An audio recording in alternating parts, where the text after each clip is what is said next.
Welcome to Analyzing the 1%. Today we're going to analyze the psychopathology of those who wield socio-economic power.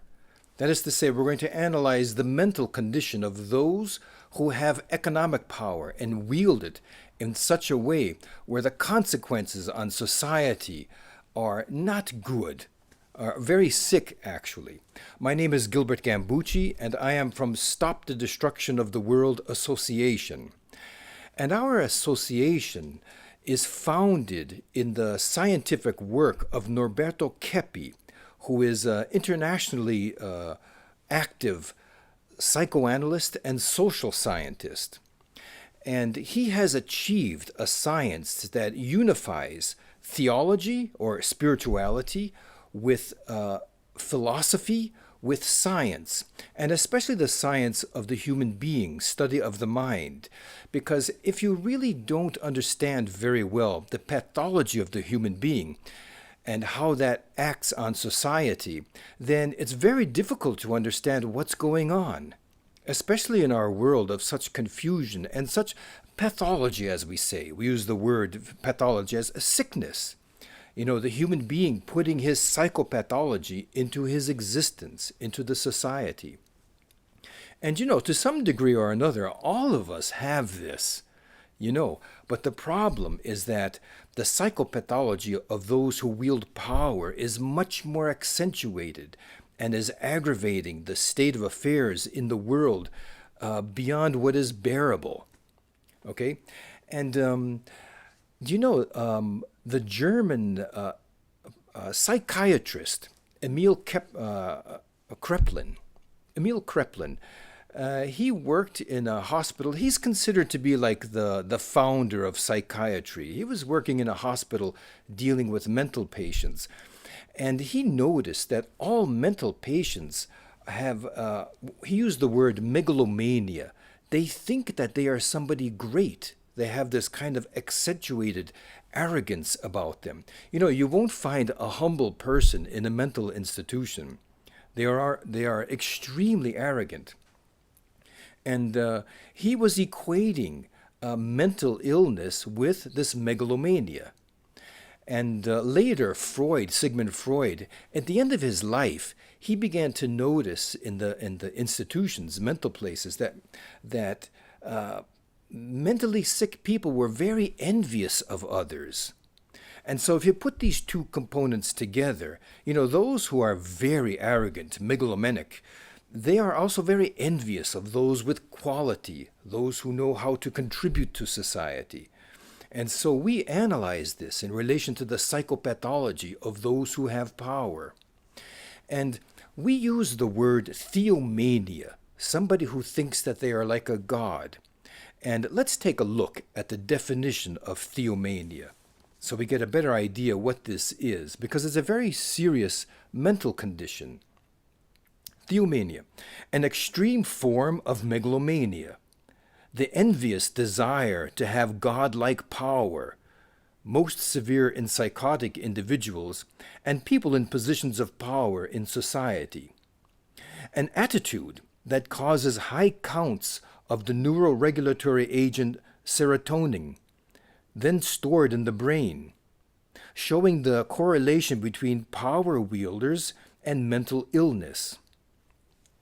And this serotonin, it is found in people in mental institutions and in powerful people because the two have the same type of illness. They wish to control others.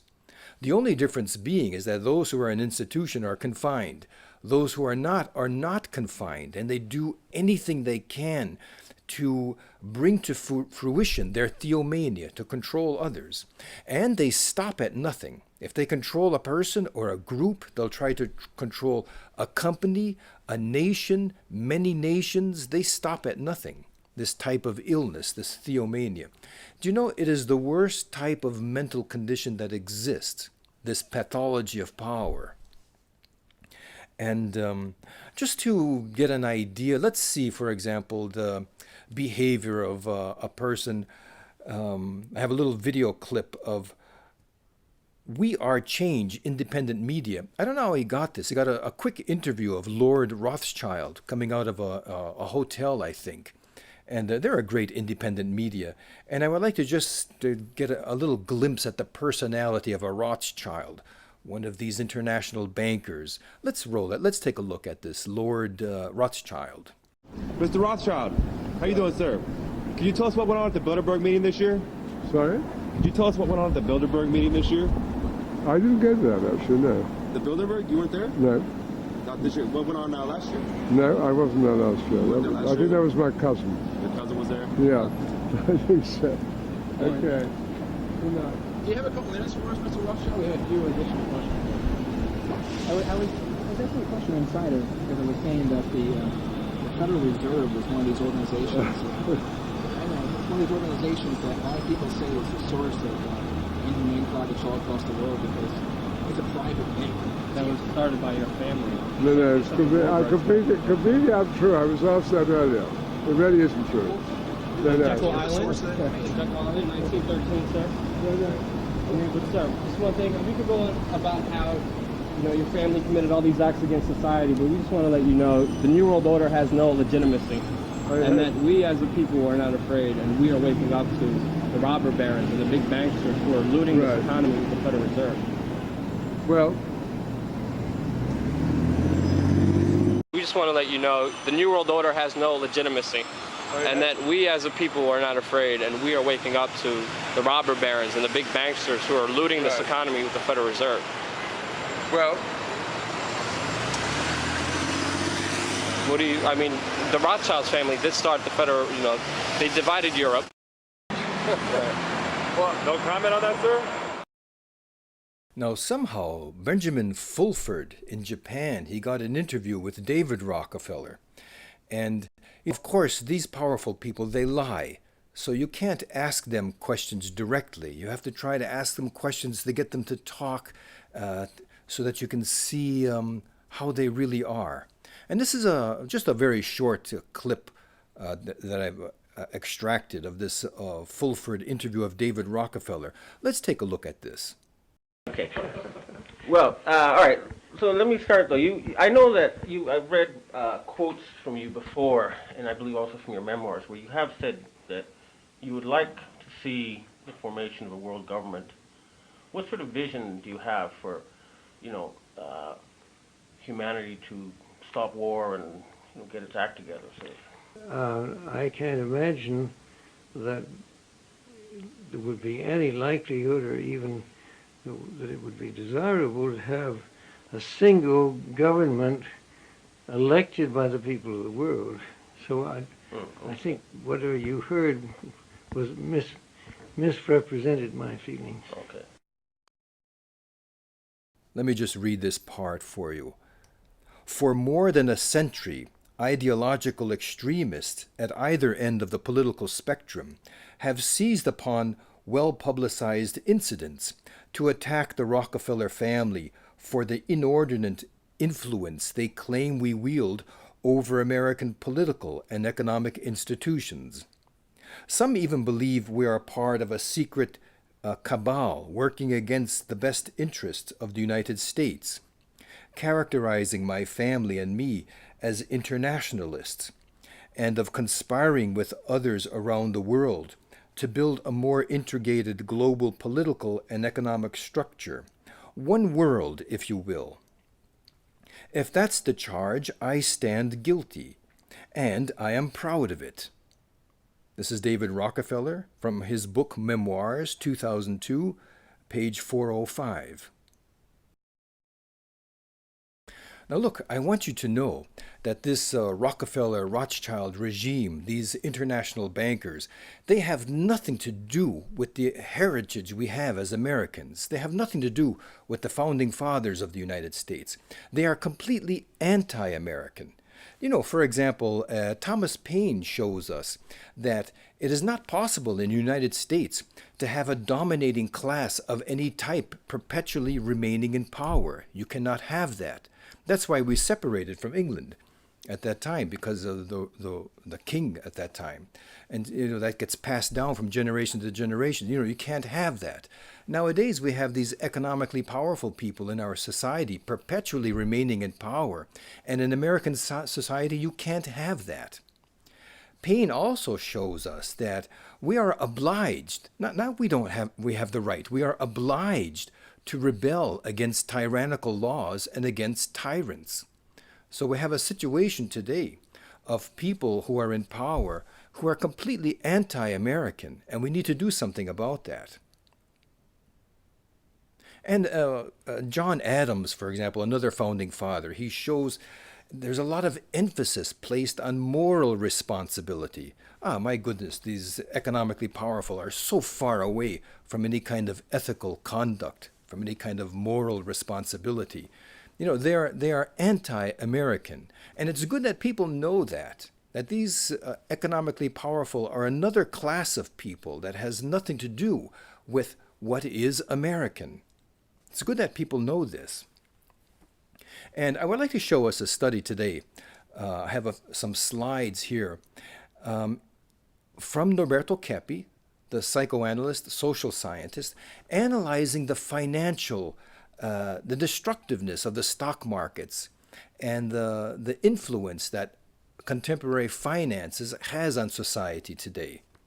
Okay, I've taken these slides of his from his television programs, which I dub into English. So I study his programs. In fact, I have been a part of Keppian science for the past 25, 30 years now, because I find it very interesting, the in-depth analysis that they afford us with solutions.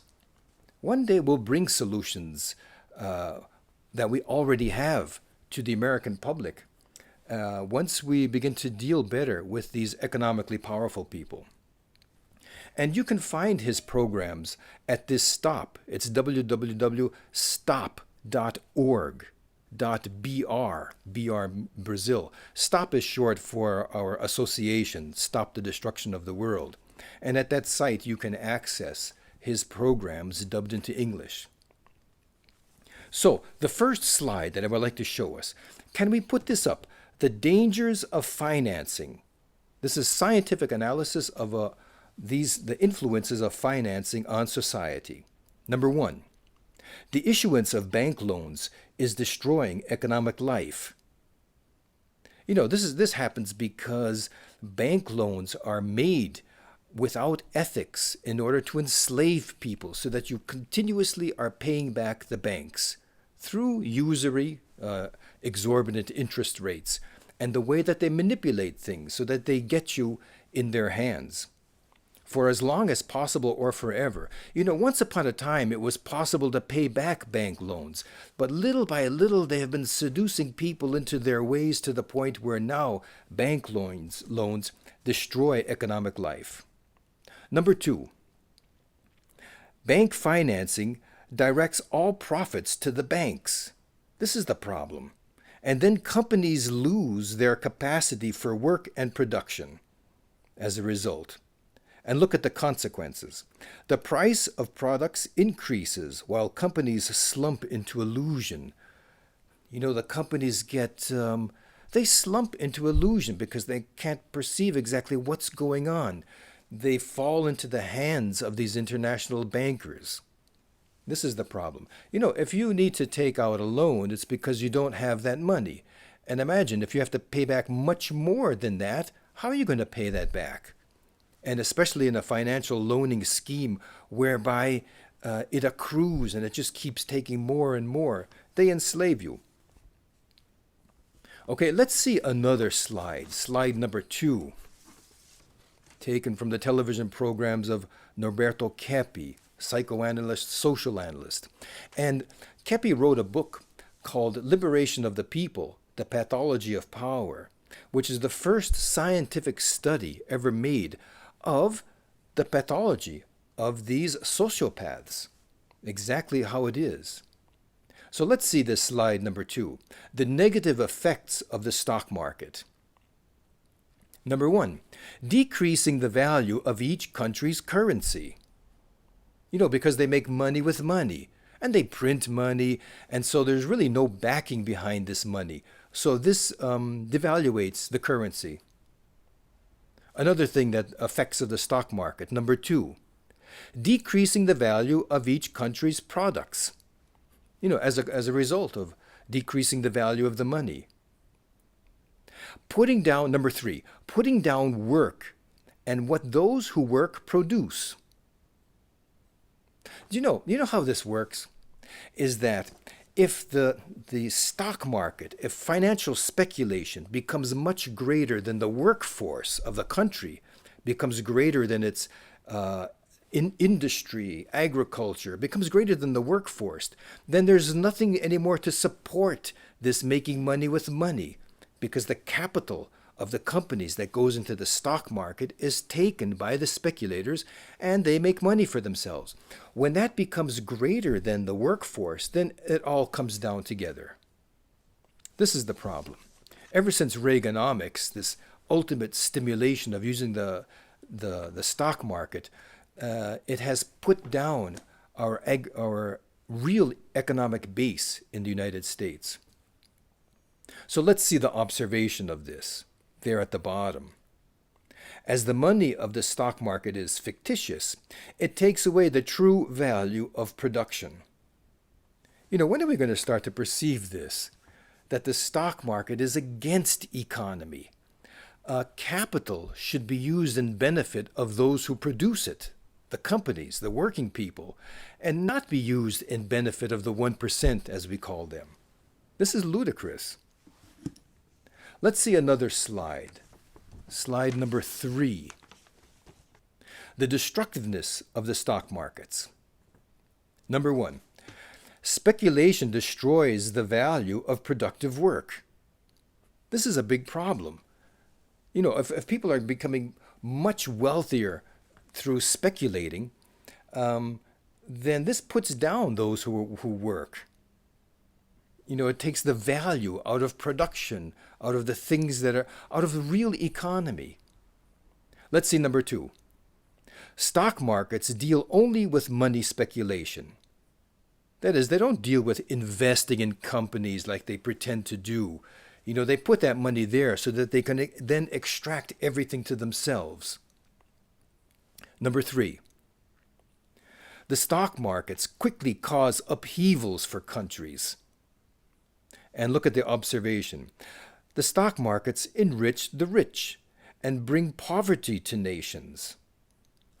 In the case of the United States, it has taken quite a while for us to perceive that, because the economy was so strong, was so strong throughout the decades, that it took a while for the money speculators to destroy the situation. Let's see another slide. Number 4. The stock market is illusion. Number 1. The stock market destroys the true economy of the nation, as we were just seeing. We need to perceive this. The stock market doesn't help economy. It extracts from economy. It sucks. It is like a parasite. Number 2. The stock market produces a national unethical mentality. And that's linked to number 3. The stock market is responsible for producing illnesses. We verify this scientifically. To make money without providing a service to humanity, to make money with money, this is highly unethical. And this causes mental imbalance in people. And not only that, it affects the whole nation. You see that everybody wants to get money without working, without providing a service for each other. When I say everybody, this kind of unethical mentality has swept over the land. Ever since Reaganomics, it has deactivated the American people. And this was planned.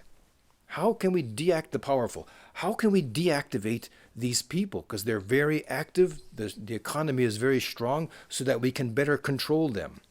Theomania is a very serious mental illness. And what has happened with this question of the stock markets, it has caused an unethical mentality throughout the country. Look at the observation here in this slide. The stock markets are responsible for the decadence of the peoples. You know, any country that has a great deal of stock market speculation, it creates this, produces mental illness, because the human being is not meant to be dishonest, to be unethical, you know, and then mask that with rationalizing the situation. We're not meant to be like that. And this causes psychological disturbances to people. And the stock markets cause psychological disturbances to everyone in the nation. We have to begin to perceive this better.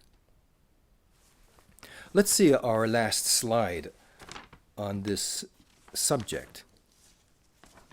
Wall Street, or false economy. Wall Street has not collapsed because it has never had any real wealth whatsoever. You know, making money with money, this money with no backing. It neither has precious metals, nor it has the backing of work, for example. Really, what should back money is good action, is work. And eventually, if everybody gets into that spirit of working in benefit of others, this altruistic philosophy that the United States used to have, then eventually the money will become redundant. We could even do away with it if we replace it with good action. You know, this is real backing of money. And this is even a metaphysical question. If you study ontology, the nature of being, this is what we are meant to be. We are meant to serve each other, to contribute to society. And if more and more people do that, then we won't have these problems with economic or financial crises. Okay, number 2. Wall Street has been an empty balloon because it is out of reality. You know, the money there, it's not linked to anything real. It's not linked to work. It's not linked to action. It's just linked to immorally extracting from the marketplace what you can for yourself. Number 3. As Wall Street increases mental illness, its fall is fortunate for humanity. Let's see the note. The fall of Wall Street is in proportion to the social reality of work, true wealth. What does that mean? You know, when Wall Street gets more and more inflated, then it comes down to the reality. Suddenly it crashes to the reality of what is backing that money, the real workforce of the nation. You know, and so if this Wall Street can finish up, this will be a day of great celebration for the people. Finally, we get this out of our hair so that we can work in peace and service to each other. And then our money will be worth something. Okay? So the conclusion is this, that usury must be prohibited.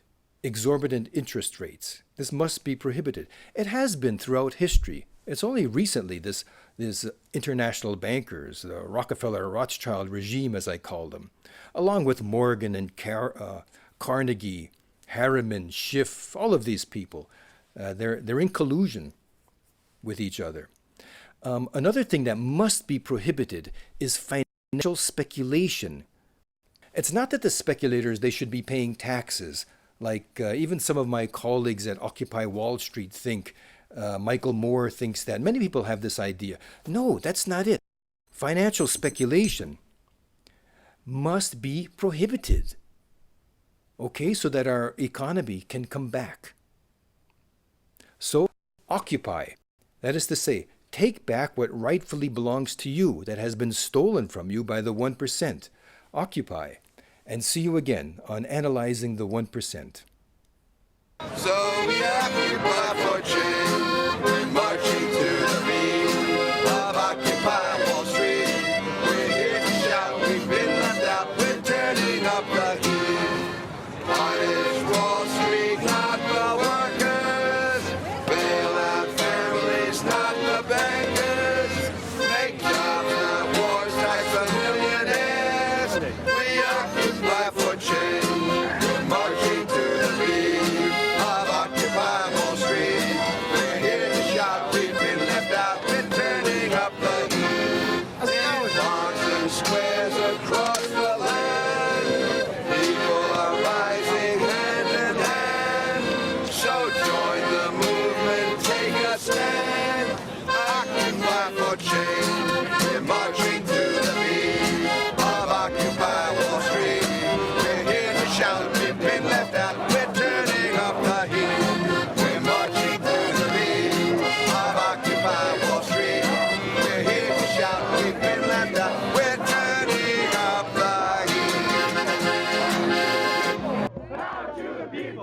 Thank you.